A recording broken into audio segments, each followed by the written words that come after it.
as far as freelancing goes, what Sure. are some of the pitfalls that you've come across?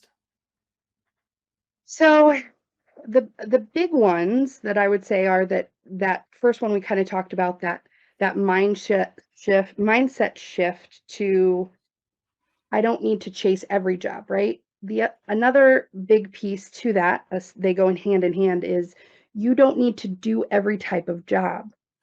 Find what you're good at, right? Find the thing that you're good at and do that thing. And you may find you have other things you can do for that client once you know them and you know their business, but start with the thing you can do. I have spent so much time in my life managing people's social media. I'm not a social media manager. I'm not good at it, but people are like, "Oh, you're good at copywriting. Do you want to manage my social media?" And I'm like, "Oh, my ego is so inflated by that compliment. I'm so, yes, of course I will." And then we're just all miserable, right? So do your thing. Do your thing. Do your one thing and do it well. And then maybe you find other things, but do one thing and do it well. And then the other piece to that would be that you need to remember that your clients, your best clients, are not necessarily way out here, like on the platforms or being pitched to. I mean, that's great. I think it's great if you want to go pitch to Nestle or you want to go pitch to a big fashion brand. If that works for you, that is great. But I think sometimes we worry a lot about where we're going to find a client, and so we try to go big, or we try to go within, like, again, we go back to our mom and our grandma and we're like, "Ma, I know you need my copywriting skills. Let's do this," right?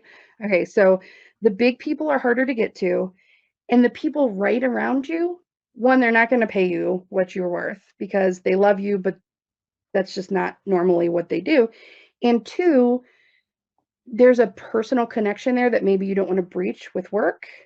But I tell you what, the magic formula I found is using those people you're close to, the people that trust you, whether it's personally that they trust you or professionally, using them and saying to them, "I'm doing this thing. Here's exactly what I'm doing.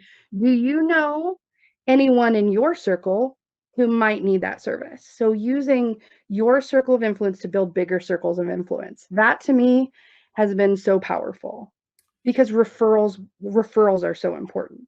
The right referrals, right?